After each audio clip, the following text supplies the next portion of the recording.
Chers auditeurs, chères auditrices, bonjour et bon lundi matin. Je suis très contente de vous retrouver ce lundi 25 mai 2020 et j'espère que vous allez bien. Sur ce, on va faire le tour d'horizon de l'actualité concernant la COVID-19 avec Magali Alcius d'Ocajou, Madame Caroline Bourgeois, la mairesse Rivière-des-Prairies, Pointe-aux-Trembles, Monsieur Jacques Laurent, directeur funéraire chez Magnus Poirier, ainsi que la conseillère municipale à Rivière-des-Prairies, Madame Nathalie Pierre-Antoine, et Monsieur Josué Corville, conseiller municipal à Saint-Michel. Alors, écoutons Magali. Chers auditeurs, chères auditrices, bonjour.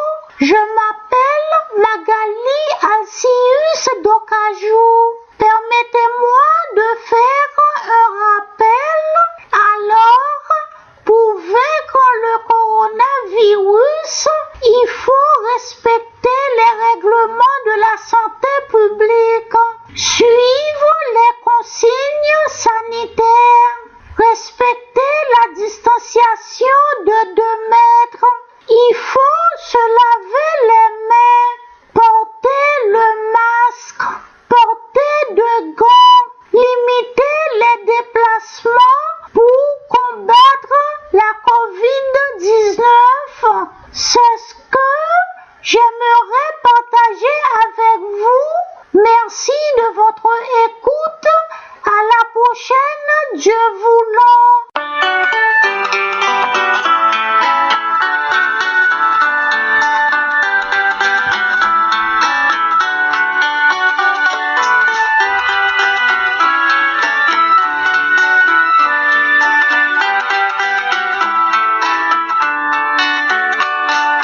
On continue avec la mairesse à Rivière-des-Prairies, Pointe-aux-Trembles, Madame Caroline Bourgeois. Ce lundi 25 mai 2020, on reçoit la mairesse de l'arrondissement Rivière-des-Prairies, Pointe-aux-Trembles, Madame Caroline Bourgeois. Madame Bourgeois, bonjour et bon lundi matin. Bonjour à vous. Alors, Madame Bourgeois, merci de votre participation à l'émission spéciale concernant la COVID-19 à Radio Centre-Ville. Alors, avant de commencer dans le vif du sujet, est-ce que vous voulez vous présenter à l'auditoire qui nous écoute? Oui, écoutez, merci de me donner l'opportunité de le faire. Donc, je vais me présenter Caroline Bourgeois, oui, mairesse de l'arrondissement Rivière-des-Prairies, Pointe-aux-Trembles. En fait, je suis mairesse depuis décembre 2018, où j'ai été élue dans le cadre d'une élection partielle. Donc, ça fait déjà 1 an et demi que j'ai ce grand honneur de représenter les citoyens de l'arrondissement. Et puis, je crois que c'est la première fois là, que je participe à votre émission et j'en suis bien heureuse. Même si, franchement, j'aurais préféré de le faire dans d'autres circonstances. Vous me permettez de vous demander comment vous avez vécu votre confinement, hein? Et au fait, c'est une très bonne question parce que comme tout le monde, on roule souvent, on le sait, notre vie avant la COVID, on dirait que ça fait une éternité, mais bon, ça fait 2 mois environ, mais on a l'impression qu'ils sont des années en arrière de vous, donc c'est tout s'arrête du jour au lendemain, hein. C'est vraiment, moi je me rappelle très très bien, là, la première journée de la conférence de presse de premier François Legault, j'étais bien sûr au bureau d'arrondissement, la journée était chargée jusqu'en soirée, assemblée citoyenne en soirée, le lendemain, des différents événements avec des clubs dansants aussi de l'arrondissement. Et là, vraiment, ils ont des différentes rencontres et là, vraiment, tout prend le bord, là, on va se dire. Vraiment, on rentre dans une crise sanitaire qu'on n'avait jamais imaginée. Ce qui fait que moi, c'est bien sûr ma maison qui est mon quartier général, donc assez rapidement. Puis je suis aussi mère d'un jeune enfant, donc aussi on change complètement, on bouscule, bien sûr, notre vie pour se concentrer, bien sûr, là, tout mon temps à mes charges parce qu'il y avait beaucoup de choses là, qu'on a dû prévoir, qu'on a dû notamment au départ, au début de la crise, bon, la fermeture des installations municipales, c'est important, et qu'il y avait plusieurs des organismes communautaires qui occupaient les espaces, mais ces organismes-là offrent une aide directe souvent à la population, donc de trouver des nouveaux lieux, de le faire en vertu des mesures de sécurité publique, d'organiser aussi tout ce qui est de ressources humaines, des employés de l'arrondissement, les employés de la ville, donc passé. Donc, ça a été tout un branle-bas de combat, un espace-temps ultra limité, plus personne à définir. Est-ce que vos citoyennes-là ont été un peu conciliants? Oui, ben moi, je vous dirais, les gens sont conciliants, mais ont bien sûr plusieurs inquiétudes. Moi, j'essaie d'être la plus active possible, notamment, là, j'invite vos auditeurs qui veulent me suivre sur ma page Facebook, là. Donc, je suis entrée Caroline Bourgeois. Bon, j'ai une page où je diffuse plusieurs fois par jour des informations en lien avec la COVID-19, mais sinon, ce qui se passe dans le quartier, puis les gens ont beaucoup de questions. Et c'est je dirais, probablement une des fois dans ma vie où j'ai le moins de réponses à toutes les questions. Parce que c'est une situation qui évolue constamment. Je vous dirais, on n'a pas toutes les réponses à ça. Qu'est-ce qui fait exactement? Pourquoi notre quartier a été particulièrement touché plus que d'autres? On est capable, oui, bon, de dire, en raison notamment d'une proportion plus importante de travailleurs de la santé dans le secteur, mais qu'est-ce qui fait qu'il y a une transition communautaire plus importante que dans d'autres quartiers? Ce sont des choses qui sont difficiles à pas avoir de réponse précise. Et ça, pour l'accepter, et ça, je vous dirais, mais pour l'accepter en même temps, tout en travaillant pour avoir ces réponses-là, mais la situation évolue et puis c'est quelque chose qu'il faut accepter, oui. Alors, comment va le dépistage là? Les gens sont au rendez-vous, vraiment, pour les cliniques mobiles qui ont eu lieu à Rivière-des-Prairies, Pointe-aux-Trembles, notamment, il y a eu, bon, juste la semaine dernière, et puis je dirais depuis la semaine dernière et demie, là, bon, 6 jours de dépistage qui ont eu lieu à Rivière-des-Prairies. Il y a eu aussi et à chaque jour, là, on atteignait ou dépassait même l'objectif qui était prévu en termes de tests possibles. Du côté de Pointe-aux-Trembles, maintenant, il y a aussi au site du CLSC, le site extérieur, il est possible pour les gens de pouvoir se rendre. Puis c'est toujours des rendez-vous. Et les gens sont là, les gens vont se faire dépister et ce qu'on observe, je touche du bois, là, c'est sûr que bon, la situation évolue de jour en jour. Là, on voit le nombre de tests augmenter, mais depuis quelques jours, les hausses sont moins importantes que les dernières semaines du nombre de cas. On se fait de tout cœur que ça se poursuive ainsi. Madame Bourgeois, comme le Premier ministre du Québec, M. François Legault, a donné le feu vert pour la réouverture des commerces là, ce lundi 25 mai, là, comment vous prévoyez la reprise des activités dans l'arrondissement Rivière-des-Prairies à Pointe-aux-Trembles? Tout le monde devrait être très discipliné. Et ça, c'est vraiment, il faut tellement pas relâcher tous ces efforts-là qui ont été menés. La pire chose qui pourrait nous guetter, c'est vraiment de dire, on laisse tout derrière nous, on vit comme on vivait il y a 2-3 mois. Ça, c'est la pire chose. Il faut vraiment qu'on soit discipliné. Premièrement, le port du masque au visage, il est essentiel. Il faut que les gens, quand ils sortent de la maison, il faut prendre cette habitude-là. Et lorsqu'on fréquente des commerces, c'est tellement important. Il faut pouvoir le porter. Il faut respecter la distanciation sociale de 2 mètres. Les gens, c'est ça, faut pas retourner nécessairement à des habitudes qu'on avait avant le confinement parce que sans je pense qu'il n'y a personne qui veut revivre, puis on veut surtout pas avoir une augmentation fulgurante de cas et malheureusement des situations tragiques comme on a connu. Avec ce beau temps, le beau soleil là qui commence là, les citoyennes de Rivière-des-Prairies, Pointe-aux-Trembles, là ça va être réjouissant pour eux un peu. Bien sûr, puis je comprends, hein, on veut tous aller prendre quand même quelques rayons de soleil, ça fait du bien pour la santé physique, la santé mentale, c'est certain. Puis on a cette chance à Rivière-des-Prairies, Pointe-aux-Trembles de pouvoir compter aussi sur des espaces verts qui sont nombreux, qui sont grands. Donc moi j'invite bien sûr les gens à utiliser, à fréquenter, à se prendre dans ces lieux-là. Mais il faut pas des rassemblements, là, des groupes nombreux, là, c'est pas possible. Il faut maintenir cette distanciation sociale de 2 mètres. Il faut vraiment pouvoir appliquer les mesures, les directives de santé publique parce que oui, il fait bon d'aller prendre l'air, puis j'encourage les gens de le faire, mais il faut le faire de façon responsable en écoutant les directives parce qu'on peut pas se retrouver ça a été même durant la crise, je me souviens, à un moment donné, les gens disaient, c'était de la pression pour devriez fermer les parcs. Mais en même temps, quand on habite à Montréal, puis qu'on n'a pas toujours la chance de compter sur notre cour arrière, ça fait du bien de pouvoir se rendre au parc, de pouvoir marcher, que les enfants puissent courir. Mais l'important, c'est ça, c'est vraiment de respecter la distanciation sociale de 2 mètres et d'éviter les rassemblements. c'est pas trop compliqué pour concilier la tâche mère, la mairesse de Rivière-des-Prairies à Pointe-aux-Trembles, la vie privée, les activités, la famille. Comment vous arrangez pour concilier tout ça? C'est un beau défi, mais en même temps, je sais que je fais partie, je privilégie quand même de pouvoir, j'ai aucune raison de me plaindre quand je sais que plusieurs, peut-être même parmi vos auditeurs, ont été obligés ont perdu leur emploi. J'ai aucune raison de me plaindre. Bien sûr, ce sont des défis d'organisation familiale, mais les gens sont bien compréhensifs. Maintenant, on est tous par vidéoconférence, puis c'est certain que ça arrive souvent qu'un petit coucou de mon garçon dans les rencontres. Je suis même étonnée de ne pas encore l'avoir entendu durant l'entrevue, mais ça fait partie et je sens il y a une grande solidarité aussi au Québec avec tout ce qu'on traverse et de supporter aussi là, peu importe si on est parent ou même si on peut être un proche aidant.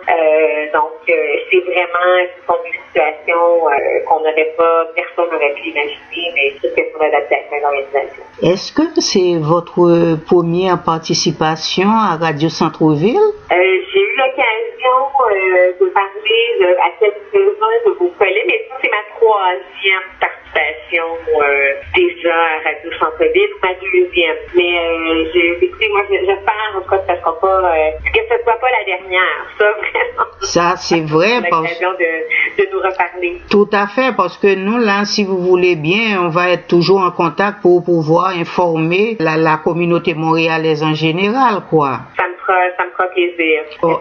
Alors, est-ce que vous avez quelque chose à ajouter ou on peut clore l'entrevue? On aura bien sûr l'occasion de nous reparler, je le souhaite bien, mais d'ici là, je demande vraiment à tout le monde de garder le moral. Je sais que c'est pas facile, qu'on vit une situation qui est difficile et souvent on est coupé aussi des gens qu'on aime, mais vraiment c'est un moment qui est difficile à passer, mais il faut tenir bon.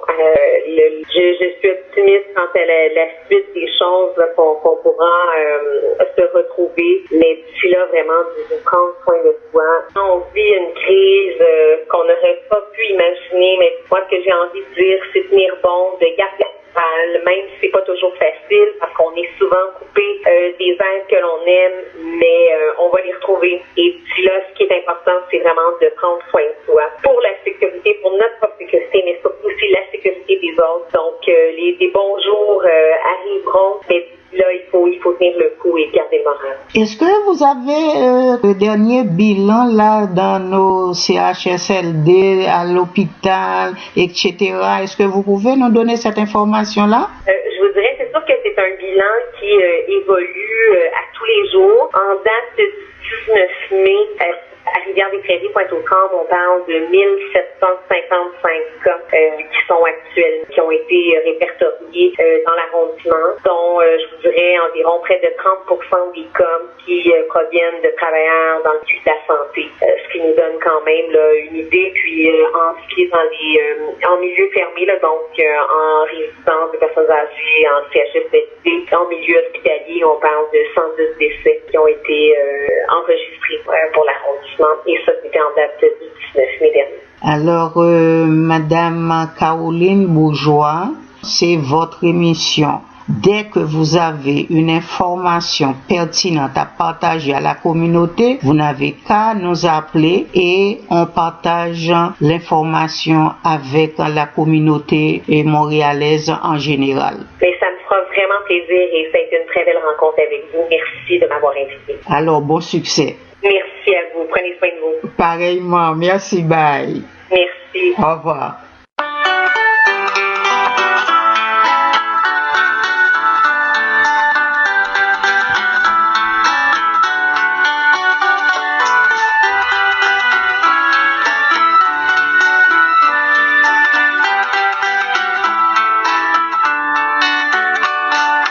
On poursuit avec le directeur funéraire chez Magnus Poirier, Monsieur Jacques Laurent. Chers auditeurs, chères auditrices de Radio Centre-Ville, à l'émission spéciale relative à la crise que nous vivons actuellement, nous allons faire le tour d'horizon de l'actualité avec Monsieur Jacques Laurent. Alors, sur cette note, on dit bonjour et bon lundi matin à Monsieur Jacques Laurent. Bonjour Madame Céliac, ça fait un plaisir d'être dans votre émission ce matin. Alors, je suis Jacques Laurent, je suis directeur funéraire, je travaille pour Manus Poirier. Ça fait à peu près 10 ans que je fais ce travail que je suis en train de faire. Alors, je suis je suis d'origine haïtienne, je suis né en Haïti. J'ai fait mes études là-bas et puis je suis venu au Québec pour continuer avec mes études. Finalement, je me suis ramassé en tant que directeur funéraire. C'est ça. Alors, félicitations. Qui est Monsieur Jacques Laurent? Comment vous avez vécu votre confinement comme tout le monde, quoi? Bon, moi, je peux vous dire, le confinement, pour moi, dès le commencement, c'était un peu difficile. Parce que moi, je suis pas la personne vraiment qui va me mettre en confinement parce qu'il faut que je bouge toujours. Quand le gouvernement a dit que le domaine funéraire, c'est un service essentiel, j'étais très content parce que rester chez moi, c'était pas vraiment quelque chose de facile. Moi, m'enfermer en 4 murs, sans doute je vais commencer à manger du poids. Mais par contre, j'ai continué à faire ce que j'ai toujours aimé faire, c'est de servir les familles endeuillées et puis de prendre soin de ces personnes qui sont décédées. Par contre, moi, de mon côté, dans le milieu funéraire, c'est la première fois que le monde voit une chose pareille. Il y a du monde qui sont là-dedans, ça fait des années. Moi, je parle avec des anciens aussi. Par exemple, Claude Poirier, président du conseil d'administration de chez Manus Poirier, il m'a dit, c'est la première fois que ça arrive, mais par contre, eux autres ont eu quelque chose de même, surtout avec les enfants, le polio. Je sais que moi, je n'étais pas encore né, peut-être où j'étais déjà né, mais on n'a pas connu ça. Il m'a dit, ça se ressemblait à ça, mais c'était pas une pandémie. Mais Jacques Poirier a dit, lui, c'est la première fois qu'il vit une chose de même dans le milieu funéraire. Et tout le monde, tous les gros directeurs, tous les présidents des entreprises funéraires, ils disent la même chose. C'est la première fois que ça arrive dans notre milieu. Alors, nous autres, mon confinement, je veux dire, j'étais plus pour les autres qui ne pouvaient pas sortir, qui ne pouvaient pas vraiment aller vaquer leurs occupations. Mais moi, j'ai toujours, à tous les jours, au contraire, j'ai travaillé encore plus. Rentrer à la job à 7h du matin, puis rentrer chez moi à 10h du soir, c'est la première fois que je fais ça aussi. Sauf quand il y a, dans le milieu funéraire, il y a beaucoup de décès, c'est ça, on est là-dedans. C'est ça, Madame Céliac. Comment vous vivez avec ça? Parce qu'il faut mettre des masques, des gants. Est-ce que ça dérange un peu ou vous vous conciliez avec? Moi, je peux vous dire, porter des masques, porter des gants, oui, je le fais des fois. Mais je ne le fais pas tout le temps. Au contraire, les familles qui viennent me rencontrer protègent les gens. Et ça me protège aussi. Moi, je dis merci à ces familles-là. Parce que ces familles se protègent. Et en même temps, moi, je me protège de ces personnes-là parce qu'ils protègent des gens. Et dans le milieu funéraire, personnellement, c'est pas la personne qui travaille pour Manus. C'est Jacques Laurent qui dit, je peux pas me cacher le visage pendant que je rencontre une famille qui est en deuil. Il faut que la famille voit vraiment ma bouche, mon visage, c'est quoi je dis, mais tout en gardant notre distance. À distance, il faut le garder. Ça, c'est la chose la plus importante. Laver les mains, se désinfecter, c'est pas juste les mains, c'est le visage aussi. Il y a du monde qui pense que c'est juste les mains. Oui, les mains, on touche, mais n'oublie pas le visage. C'est la partie la plus exposée et que tout rentre parce que n'oublie pas, c'est volatile, le virus. Mais qui éternue et écoute, ça reste dans l'air, tu passes, ça tombe sur tes vêtements, ça tombe sur ton visage, ton visage, n'oublie pas que ta main touche ton visage, c'est ça. Mais je dis à tout le monde, il faut éviter de sortir dès que c'est pas nécessaire. Il faut qu'ils restent chez eux, malheureusement, c'est comme ça. Et moi, ce que je peux vous dire, Madame Céliac, désastreux ce qui arrive, c'est désastreux. Tout à fait. Vu que depuis le mois de mars dernier, on a une émission spéciale. L'émission spéciale, comme je disais au début de mon introduction, c'est pour informer la collectivité. Oui, moi je peux ajouter quelque chose. La pandémie, moi en tant que personne, chaque chose qui arrive, je tire une leçon de ça. Avoir ça, c'est pour dire que on doit continuer à garder confiance. On doit continuer à garder espoir. Je ne sais pas d'où ça vient, d'où ça sort. C'est où on va y aller avec ça. C'est où? Je ne sais pas. Mais par contre,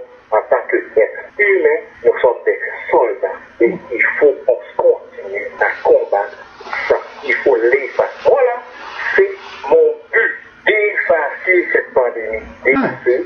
Et comme ça, nous, les êtres humains, on va dire, waouh, c'est notre liberté. Parce que je pense qu'on est plus libre. On peut rien faire, on peut pas sortir, on peut pas faire ce qui nous tente de faire. Et écoute, moi, je peux pas voir ma famille, je peux pas voir mon frère, je peux pas voir ma soeur. Et pour vous aussi, c'est la même chose. Oui. Dès que vous n'habitez pas à la même adresse, et vous ne pouvez pas se coller. Oui. Vous gardez la distance. Écoute, et moi aussi, j'ai eu des gens de ma famille qui sont décédés. Malheureusement. Et on passe à travers, mais n'oubliez pas, il y a le deuil. Il y a beaucoup de personnes qui pensent que c'est les enfants, l'époux, l'épouse, et la maman, le papa qui vivent un deuil. Non, c'est l'entourage de cette personne décédée qui doit vivre le deuil. Oui. C'est pas juste les familles de sang. Il y a les amis. Il y a les confidents, il y a les partenaires, tous ces gens de personnes vivent un deuil. Mais ces gens de personnes-là, ils ne peuvent pas venir voir une dernière fois cette personne-là qui est décédée. C'est pas facile. Et dans notre formation à nous, voir une dernière fois cette personne qui est décédée, ça fait pas. Et c'est une étape du deuil. Pour accepter, ok, c'est bien lui qui se trouve dans ce cercueil, ok, c'est parfait. Alors, on passe à l'étape suivante. Mais on ne peut plus faire ça. En tant qu'humain, comme si le cercueil est fermé, on dit dans notre tête, est-ce que c'est bien lui qui se trouve là-dedans? Est-ce que le cercueil est vide? Est-ce qu'il y a quelque chose? Je ne mets pas le doute dans la tête des autres, mais si c'était moi j'aurais pensé pareil. C'est ça. On est rendu là, madame. Alors, vous pouvez expliquer aux gens qui nous écoutent là présentement les formalités essentielles à remplir pour des funérailles comme ça? Moi, je peux vous dire, présentement, comme nous autres, le milieu funéraire, on n'a pas le choix de suivre la santé publique du Québec. Il faut se couper au règlement, au principe. On ne peut pas mettre quelqu'un qui a atteint la COVID-19 dans un mausolée. Mais par contre, on peut quand même enterrer cette personne. La famille peut quand même avoir un service adéquat. Mais avec le cercueil fermé, si la personne est vraiment un cercueil scellé, ça doit être scellé. Pour éviter l'échappement des gaz. Parce que quand on décède, on dégage des gaz robotiques. Il y a des cellules qui sont encore restées vivantes, alors ça dégage des gaz et on ne sait pas si en dégageant ces jeunes gaz, c'est pas dangereux pour le public.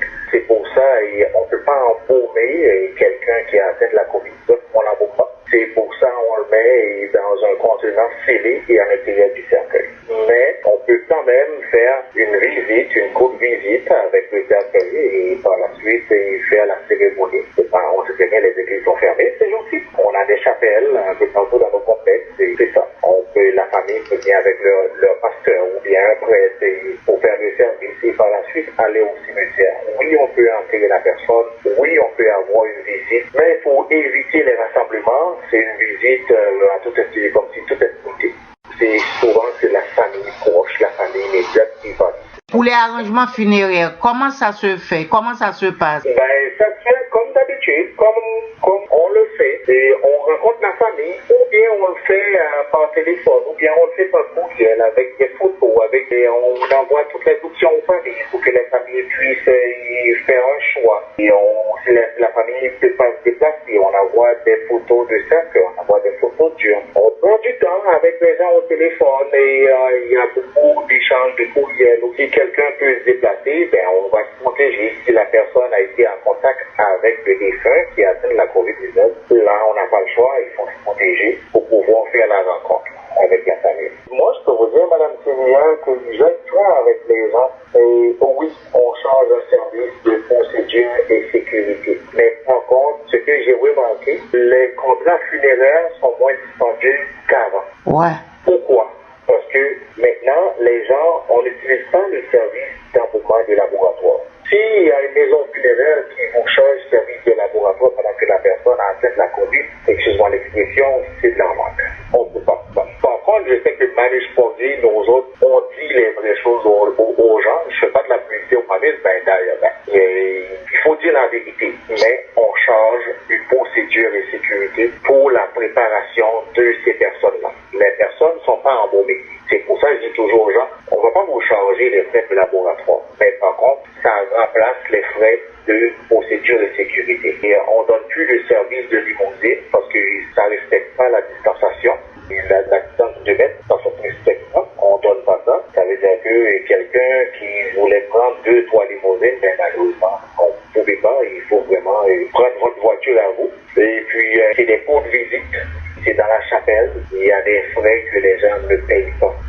Pour ça, et que je peux vous dire, chez nous, d'après les contrats que j'ai l'habitude de faire, c'est moins dispendieux qu'avant. Ok. Oui. Bon, on doit attendre quand vous décaissez l'argent chez l'assureur. Madame Syriac, depuis toujours, depuis que je suis dans le milieu funéraire avec Manus Poirier, j'ai seulement travaillé chez Manus Poirier, je sais pas comment fonctionnent les autres administrations des autres maisons funéraires, mais je sais que Manus Poirier nous autres, pourquoi attendre pendant qu'on sait très bien que la famille a signé le contrat pour enterrer la personne, pourquoi attendre pendant qu'on sait très bien que cette personne va venir nous payer quand l'assurance va débourser l'argent. Nous autres, écoute, on fait confiance à nos familles et les familles nous font confiance. Je ne sais pas pourquoi d'attendre. Parce qu'il y a des compagnies d'assurance qui prennent 2-3 mois avant de payer la famille. Alors, on va attendre 2-3 mois avec un défunt à la mort, tandis qu'on pourrait le faire après 1 semaine, 2 semaines. Mais chez nous, c'est pas comme ça. On fait le funérailles, la famille, l'assurance envoie l'argent à la famille vient nous payer. Comme ça, chez Manus Poirier. Je ne sais pas pour les autres places, je ne peux pas parler pour les autres places, mais pour moi, chez Manus Poirier, c'est comme ça qu'on fonctionne. Un préarrangement funéraire, vous allez le payer pendant X nombre de mois et vous allez finir de payer ça. Une assurance vie que vous avez pris dans le temps pour 10 000, 15 000, 20 000, ça fait 10-15 ans que vous payez ça, mais quand vous avez décidé, on va vous donner 10-15 000 $. Bon, c'est pas le directeur funéraire qui va vous appeler et c'est l'homme d'expérience qui va vous répondre et Jacques Laurent va vous répondre. On vous écoute. Moi, là, je dis toujours aux gens, pourquoi annuler un contrat d'assurance vie que vous avez pendant 10-15 ans pour venir prendre un préarrangement funéraire? Si vous annulez votre assurance vie, la compagnie d'assurance va bien vous donner. Ça veut dire que vous venez de perdre des dizaines de milliers de $. Je sais, faire un préarrangement funéraire, votre argent est là, c'est bon, quand vous avez décidé après 10 ans, 15 ans, 20 ans, c'est l'argent que vous avez payé qui va faire votre funéraire. Fine. Mais n'oubliez pas, il faut toujours assumer nos responsabilités. Moi, là, j'avais pris la responsabilité d'avoir une assurance de 10 000 $, et 100 piastres ou 80 piastres par mois. Ben, je vais continuer à le payer. Parce que si vous dites j'arrête, ben, vous allez tout perdre. Ouais. Vous allez perdre de l'argent pendant ce temps et que oui, vous allez perdre de l'argent, mais vous voulez investir de l'argent pour vos funérailles. Moi, je vais éclaircir les gens aussi. N'oubliez pas, il y a assurance vie. Ça s'appelle pas assurance funéraire. Quand on prend une assurance vie, l'assurance vie, c'est pour les héritiers. C'est pour quelqu'un. C'est pour ma femme. C'est pour mes enfants que je prends une assurance vie. C'est pour avoir quelque chose de plus. C'est pour investir de l'argent. Parce que vous allez voir, il y a beaucoup de personnes, quand ils décèdent, et il y a des parents qui vont m'éclaircir un peu. Quand cette personne-là décède, la compagnie d'assurance vous propose d'investir cet argent-là. Par exemple, c'est un investissement, une assurance vie. C'est pas pour prendre de l'argent pour payer des funérailles. Un pré-arrangement funéraire, c'est pour des funérailles. Mais une assurance vie, c'est un don. C'est un investissement que j'offre à quelqu'un proche de moi, à quelqu'un que j'aime. Et cette personne-là peut avoir l'argent, il peut décider pour dire que moi, je ne paye pas la maison funéraire avec. C'est son argent. Il n'y a personne qui peut le forcer. Oh oui. Laisse-moi vous dire une chose, Madame Syriac. Dans une compagnie, il y a plusieurs départements. Et l'agent d'assurance qui vient vous rencontrer à la maison pour faire signer un contrat d'assurance, il fait partie du département de vente. Ok. Et le département qui vous donne de l'argent, c'est le département de réclamation. Ok? Si le département de vente n'a pas inscrit que l'argent appartient à 40% appartient à un tel, et je pense pas que la compagnie d'assurance peut dire que c'est la maison funéraire qui est bénéficiaire de 20% ou de 50% de cet argent-là. Je pense pas qu'ils ont droit. Légalement, je pense pas qu'ils ont droit. Ou bien vous mettez les héritiers ou la succession en tant que bénéficiaire, ou bien vous mettez un ou deux individus en tant que bénéficiaires. Sur une police d'assurance, la meilleure des choses, c'est de faire un testament, d'aller voir un notaire. Les notaires ont été formés pour ça. C'est pour ça qu'il y a la chambre des notaires ici au Québec. Vous allez expliquer votre situation. Et le notaire, lui, il va mettre tel numéro de police d'assurance. C'est pour un montant de temps. Tel montant doit aller pour les funérailles de Madame un tel, et tant pourcentage pour un tel, tant pourcentage pour un tel, avec l'autre 50% qui va. Il faut qu'on commence à faire les choses légales. Si c'est dans la bouche, on parle seulement, pour tout dans la bouche, pour tout qu'à s'assembler. C'est ça que le monde ne comprend pas. Oui, on fait confiance à l'être humain. On fait confiance. J'ai fait confiance à mon fils. Je fais confiance à ma soeur. Mais est-ce que votre soeur, il faut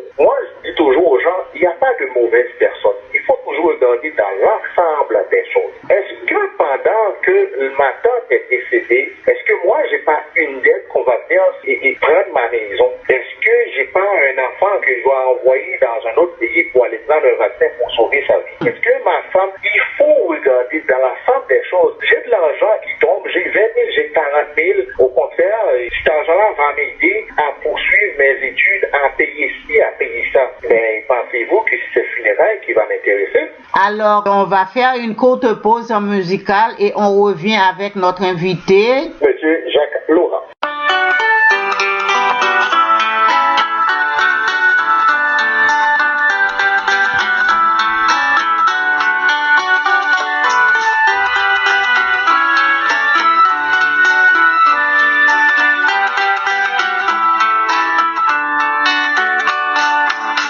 notre invité, Jacques.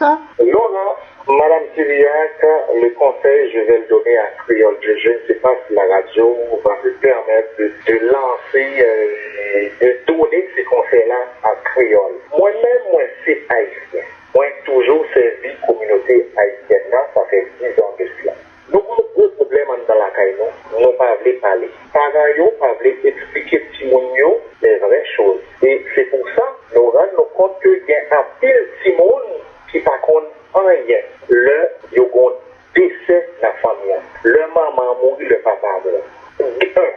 Deux, le côté légal, bien on va vous dire légal là.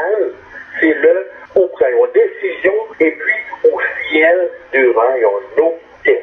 Mes amis, c'est pas ni un, ni deux, ni trois, ni quatre notaires haïtiens ou bien dans la communauté. On peut même faire devant un avocat. Donc, il y a des gens qui, moi-même, connais que, moi, il y a pile de monde qui me rencontré qui ne parle pas le français, qui ne parle pas le français. Il y a pile de monde tout, il y a pile d'autres professionnels qui parlent créole, même gens avec nous. Problème dans la communauté, à vivre dans le Québec, alors c'est un grand affaire, à moi, ma affaire. Mes amis, le plus, ça ma tête. On a commencé à retirer ça dans la tête. On va un jeune haïtien qui vient former dans la communauté, il est là pour nous faire tout le monde servir. Si on famille haïtienne parle, nous servir, bon, est-ce que ça me dérange? Non, ça ne va pas me déranger. Au contraire, on famille québécoise a une côté pour dire, Monsieur Laurent, je vais me servir par vous. Est-ce que vous voyez? Parce que les connaît qui ça que nous avons fait, les connaît qui est moyen. Mais pour qui ça un haïtien parler rencontre un haïtien? Pour qui ça un haïtien parler avec un haïtien pareil pour des problèmes ni pour les villes? Parce qu'il y a ce qu'on appelle un vrai professionnel, il y a le côté confidentialité la caille. Je ne vais pas expliquer ça, Madame Syriac, dans le job, parce que son père est confidentiel. Les filles disent ça, je ne pas le conseil, et puis m'oublier dès que je sorti dans le poste. On oublier ça, je vais passer au suivant. Il faut que mon commence à penser aux vraies choses. Les amis, nous vivons en Canada, dans un problème que les Québec. Leur des décisions à prendre, poser une question à les créoles, et puis pour mon répondre aux créoles, pour que comprendre nos monde qui ne comprennent pas le français. Parce que c'est un pile là, nous. On connaît que nous ne pas comprendre, mais nous dit que nous comprenons. C'est pas vrai. Il faut que nous essayions de penser avec vrai sens. Nous vivons dans nos pays, nous travaillons très dur. Très, très dur. Mais si on travaille très dur, il faut qu'on investisse l'argent là bientôt. Pour qu'on ait qui ça va acheter, pour qu'on ait qui ça va payer, pour qu'on ait qui ça va signer. Souvent qu'on va investir, il faut que nous bien expliquons soit investir. Si on a assurance vie, il faut que nous expliquons y compris l'assurance vie que vous voyez. Est-ce que son assurance vie temporaire ou bien permanent? Si on a un préarrangement funéraire fait, il faut qu'on ait qui ça on gagne la donne. Il faut que nous disions qui ça on prend et qui ça gagne la donne. Les amis, il faut que nous éclairions nous en 2020. Et nous, la pandémie, ça, c'est commencement. Moi, je dis tout le monde ça. C'est commencement, pas penser que nous allons gagner la vie rose que nous avons gagné avant. La vie plus dure, il faut que nous-mêmes soyons plus intelligents que ça pour nous protéger nous, pour nous protéger entourage. Parce que si nous des fois, le maman allait, le papa allait, on va prendre ça pour nous faire parce que par contre, nous même qu'on ait une assurance socialement, mais nous même qu'on côté papier, maman, papa, c'est wow. Alors, en tant que parents, vous payez ou l'éducation petit tout, vous êtes capable de faire petit tout confiance. Parler avec petit tout. Et petit tout, parler avec parents. Non. Il faut que nous faisons un monde qui capte 1, 2, 3 secrets, nous gagner la caille. Aussi, on va arriver, nous, pour nous dire, nous sommes un tel qui dit une telle bagarre, pour y aller à telle place, pour le loin. Moi, je peux vous dire, Madame Syriac, le côté funéraire est très vaste. Il faut savoir vraiment c'est quoi vous voulez pour la personne. Est-ce que vous voulez faire une incinération? Est-ce que vous voulez enterrer la personne? Ou bien vous voulez mettre la personne dans un mausolée? Et incinération, il y a différents types de services pour l'incinération. Est-ce que vous voulez juste incinérer la personne et on vous remet les cendres? Est-ce que vous voulez incinérer la personne et faire un service avec les cendres, avec l'urne? Est-ce que vous voulez exposer la personne et après procéder à l'incinération? Mais par contre, parmi ces trois options, c'est quoi vous allez faire avec les cendres? Est-ce que vous allez l'amener en Haïti? Est-ce que vous allez acheter un emplacement pour l'entreposer? Est-ce que vous allez l'enterrer dans un terrain? Est-ce qu'on peut savoir les trois prix là? Oui, Madame Syriac, si quelqu'un veut incinérer quelqu'un juste short de même, c'est quelque chose qui peut vous coûter 1495 avant taxe. On incinère la personne, puis on vous remet les cendres. Si quelqu'un veut incinérer la personne et après faire un service avec les cendres, une visite au salon, puis après avec une cérémonie, c'est quelque chose qui commence à partir de 3000 piastres.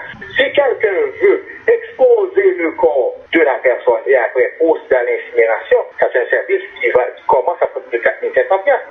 Moi, je vous donne nos prix à nous, les prix de la maison funéraire à l'espoir. Et si quelqu'un veut des services funéraires ou inhumation, parce que moi, je vais vous donner le prix du côté funéraire, c'est quelque chose qui commence à partir de 7500 piastres. Et n'oubliez pas, il faut acheter un terrain pour enterrer la personne. Il y a pas mal de suivi, il y a pas mal de choses de côté funéraire. Parce que ça fait mon des fois, une côté, il a fait le moins pour une pièce. Il a fait le pour une pièce, allez, on l'a côté pour une pièce, parce que moi, je connais que, mais ça a besoin, mais ça a besoin. Alors, si vous pensez, vous avez tout ça, là, à 8000 pièces, faites-le. Et comme ça, souvent, quand une côté, vous avez raison, M. Laurent. Si vous voulez incinérer direct, vous voulez ça incinération directe. Ça, c'est mon nom. On fait toutes les services administratifs, toute la démarche légale pour le côté gouvernemental.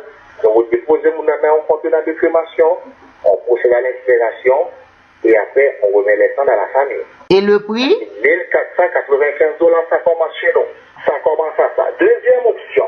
Quand je dis ça commence à ça, Madame Syriac, je dis à partir, il faut qu'on dise à partir, hein, parce que n'oublie pas, la famille peut décider de changer l'urne, de prendre une autre urne, de dire, écoute, je veux une urne qui coûte 600 piastres, je veux une urne qui coûte 1000 piastres. Ça va augmenter la facture. C'est pour ça qu'on dit toujours à partir. Si, par exemple, vous voulez incinérer la personne et après faire un petit service dans votre chapelle et avec un célébrant, on va célébrer à vous et puis après partir avec lui, c'est quelque chose qui commence à 3000 piastres. Si quelqu'un veut exposer le corps de la personne et après procéder à l'incinération, le corps de la personne va être exposé dans un cercueil et ensuite, nous autres, on l'envoie au département de crémation pour procéder à l'incinération. C'est quelque chose qui commence à 4500. Et si la personne veut enterrer la personne, si la famille veut enterrer la personne décédée, ils ont des services qui commencent à partir de 7500 piastres. Ouais. Madame Syriac, on est présent, on est là pour tout le monde, pour répondre aux questions, pour nous quand les gens nous appellent, on est là pour les informer, Madame Syriac. Madame Syriac, c'est un grand plaisir de tout cœur pour pouvoir aider notre communauté. Un dernier mot pour terminer? Un dernier mot, je veux féliciter votre équipe et aussi tous les gens qui ont contribué à cette émission. Et moi, je peux vous dire bonne continuité. L'émission est là pour aider notre communauté. Et alors, Madame Syriac, bravo. Je peux juste vous dire bravo pour ce que vous faites pour la communauté. Merci et puis à lundi prochain, Dieu voulant. Merci, bonne journée à vous. Pareillement. Bye.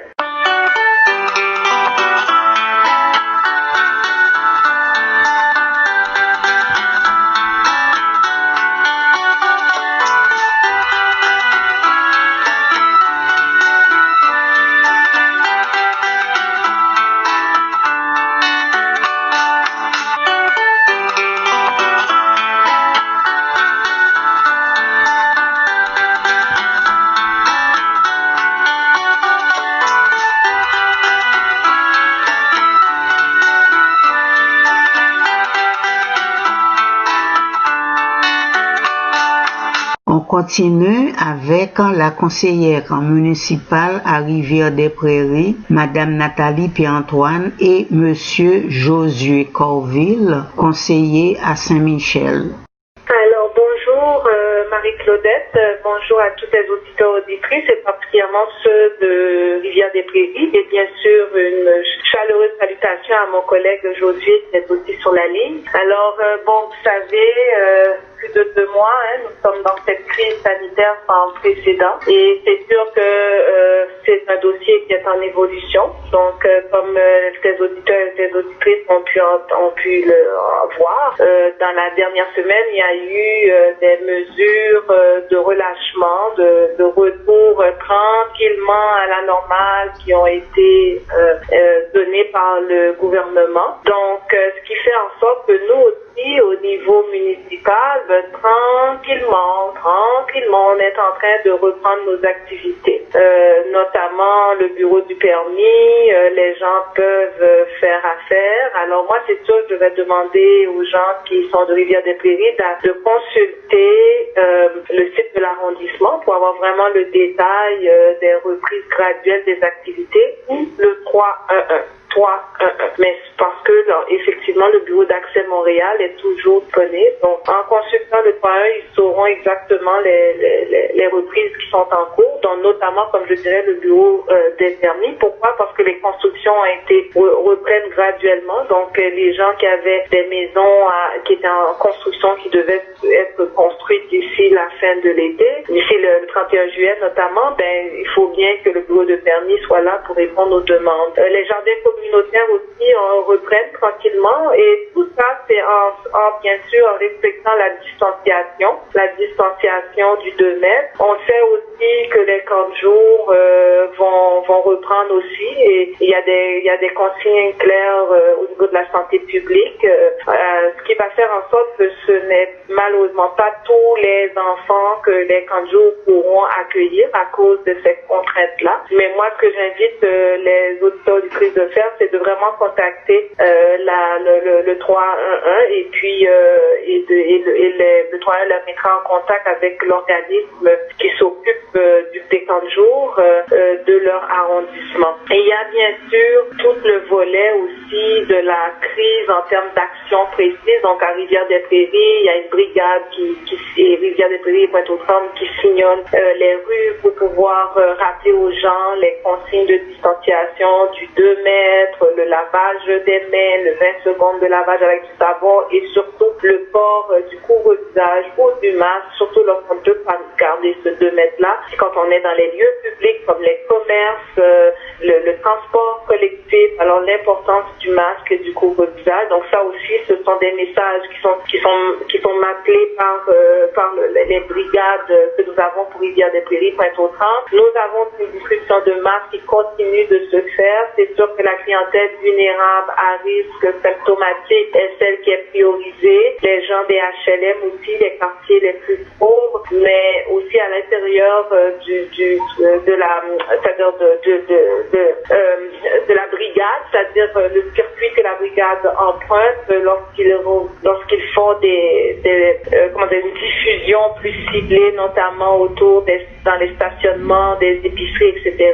S'il y a des gens qui n'ont pas de masque, alors on leur offre bien sûr un masque aussi. Alors moi, ce que j'invite les gens à faire, c'est aussi d'appeler le 311 si besoin il y a de masques, ou de se référer aux organismes de leur quartier à qui aussi on a donné certaines quantités de masques. Je veux rappeler bien sûr le 211 qui est le numéro de référence pour tout ce qui est soutien alimentaire, soutien social, soutien communautaire. Donc en fonction de votre adresse, on saura où vous diriger pour le besoin exprimé. Alors c'est un numéro vraiment à garder. Là, c'est le fameux 211. Pour les mesures économiques, j'aimerais vous rappeler qu'il y a un numéro, le 514-394-1793. 514-394-1793. Alors pour nos entrepreneurs, nos entreprises qui voudraient savoir ce que la ville offre en termes de soutien dans le cadre de cette crise-là, vous pouvez donc vous adresser à ce numéro. Donc je vais rester là pour le moment. Je vais laisser Josué aussi de parler qu'est-ce qui se passe à Saint-Michel, bien sûr. Donc, merci Nathalie. Je veux saluer également Madame Syriac et tous les amis auditeurs de Radio Centre-Ville et particulièrement de cette émission. À Saint-Michel, dimanche dernier, pas hier, a eu le 17 et le 18 mai une clinique de dépistage mobile au collège Reine-Marie. Il y a beaucoup de gens qui ont fait le déplacement. Et également, le 18 mai, on a ouvert une clinique de dépistage permanent devant le cycle du soleil. Donc, c'est le stationnement du cycle du soleil. Et cette clinique est ouverte du lundi au vendredi de 9h à 17h. Il y a aussi en planification une ou deux autres cliniques de dépistage mobile dans le quartier, mais on aura le temps de vous donner les indications précises.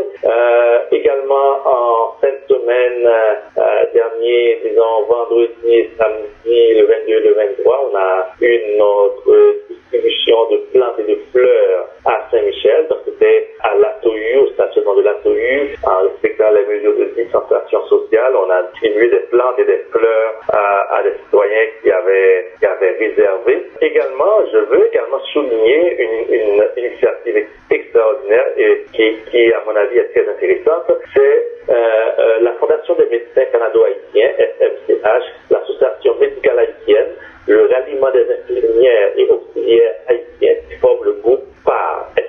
Donc ce groupe-là met à la disposition de la communauté une ligne téléphonique où des professionnels de la santé parlant créole répondent à leurs préoccupations ayant cours à la COVID. Le téléphone, c'est le 514-316-6790,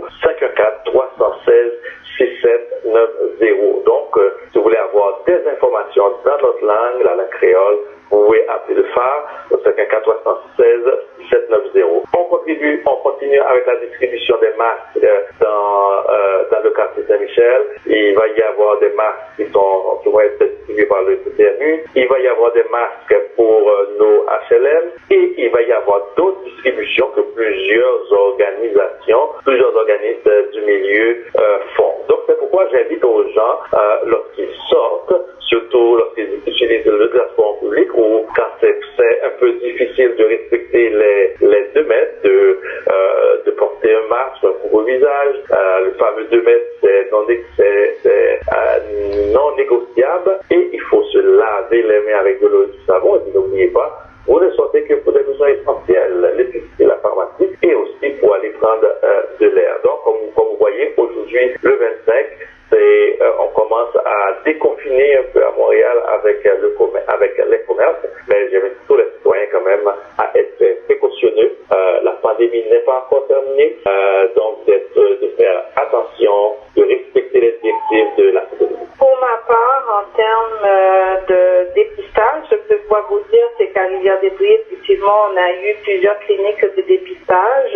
Le virus est quand même, reste quand même présent, en plus grande partie à Rivière-des-Prairies, où 62% environ des cas dans l'arrondissement Rivière-des-Prairies, Pointe-aux-Trembles, se retrouvent à Rivière-des-Prairies. Donc, j'invite bien sûr tous les citoyens à continuer à respecter les consignes. Si vous souhaitez bien sûr vous faire dépister, je dois vous dire qu'il y a une clinique en permanence qui est au CIUS de l'Est, plus particulièrement au CLSD de l'Est de Montréal, qui est au 13 926 rue Notre-Dame-Est. Donc, c'est une clinique de dépistage en permanence pour l'Est de Montréal, particulièrement, c'est dans le quartier Pointe-aux-Trembles, mais ça s'adresse aux gens de l'Est, incluant bien sûr les gens des Rivières-des-Prairies, 13 926 rue Notre-Dame-Est, 7 jours sur 7, 9h30 à 13h30, vous n'avez pas à prendre de rendez-vous, vous pouvez être dépisté à l'auto ou de façon piétonnière.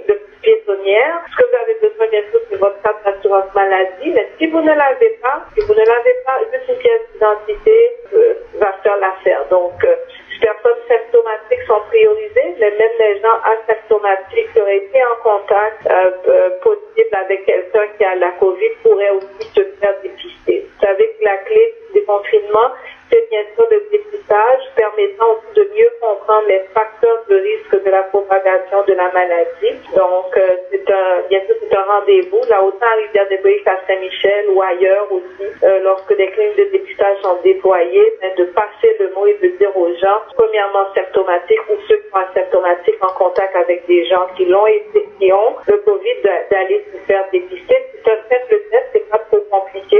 Ça vous permet ça permet aux aussi de vous rassurer si vous êtes un peu stressé, là, si vous pensez ou vous n'êtes pas certain de l'avoir. Donc, dans quelques jours, vous aurez donc réponse à votre questionnement. Alors, voilà ce que moi j'ai. Je voulais ajouter. Puis aussi, moi, ce que je pourrais dire également, donc, c'est de vous rappeler qu'il y a 2 pétitions qui circulent pour les migrants. On en a parlé, celle de CPHM et celle de Debout pour la dignité. Je vous invite à signer cette pétition afin que nos frères et nos sœurs qui œuvrent dans les CHSLD, qui n'ont pas encore donc leur papier d'immigration, puissent les avoir. C'est très important. Mardi dernier, c'était la journée nationale des préposés. Je tiens à remercier tous nos travailleurs de la santé qui sont dans notre communauté, qui œuvrent d'arrache-pied afin de pouvoir venir à bout de la COVID. Je tiens à les remercier et pour aussi cette preuve de solidarité en signant les pétitions qui se font. Je me joins à toi effectivement, Josué, pour remercier tous ces anges gardiens, ces gens qui chaque jour sont au front pour prendre soin des usagers, des patients et des résidents au niveau de la santé, des services sociaux. Et je mets sympathie aussi aux nombreuses personnes qui ont perdu des proches malheureusement dans cette pandémie-là. Je sais qu'à Rivière-des-Prairies, c'est plus d'une centaine de personnes qui sont décédées, qui habitaient Rivière-des-Prairies. Donc, même sympathie à leurs proches et à leurs familles. Et puis, avant de terminer, je veux demander aux parents de voir avec leurs jeunes, parce que dans plusieurs de nos parcs, on trouve beaucoup de jeunes qui ne respectent pas la distanciation. Nous savons que c'est un petit peu compliqué et complexe, mais les parents peuvent sensibiliser les jeunes. À Saint-Michel, on a notre terrain de tennis au parc Georges Verneau qui est ouvert depuis la semaine dernière. Donc, si vous voulez avoir des informations, plusieurs informations sur toutes les informations que je partage avec vous, vous pouvez appeler au 514-872-7800, 514-872-7800. Et pour ma part, si les gens veulent avoir plus d'informations, bien sûr, il y a toujours le 311, mais vous pouvez aussi me parler au 514-868-4052, 514-868-4052. Puis, avant de terminer, à toutes les mères haïtiennes, car nous savons, et en fin de semaine, ça va être la fête des mères haïtiennes, je tiens à leur dire bonne fête des mères haïtiennes, à toutes nos mères qui sont comme foyer, et deux fêtes des mères dans le seul monde. Oui, effectivement, c'est la fête des mères en fait, même des Antilles, je pense que même l'Europe, l'Europe aussi, donc aux mamans européennes et antillaises, incluant bien sûr les mamans haïtiennes, une bonne fête des mères, vraiment une belle journée remplie de soleil, c'est ce qu'on vous souhaite. Merci et à lundi prochain, Dieu voulant. Merci, Madame Siriac. Merci, Madame Siriac. À lundi prochain. Ok, à lundi prochain et bonne semaine à tous et à tous. Bye. Bye.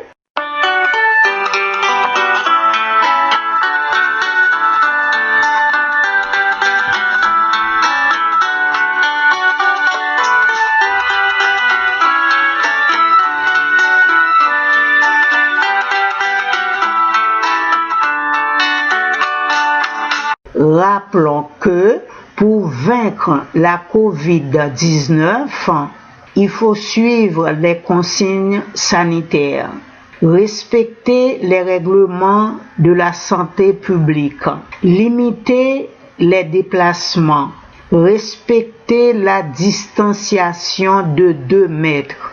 Il faut se laver les mains. Il faut porter le masque. Il faut porter le gant pour combattre le coronavirus.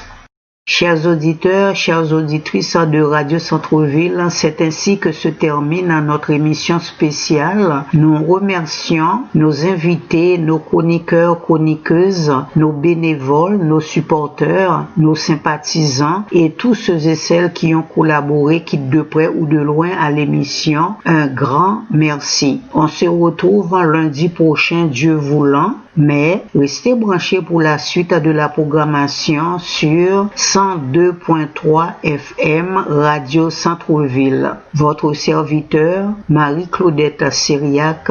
Bye bye.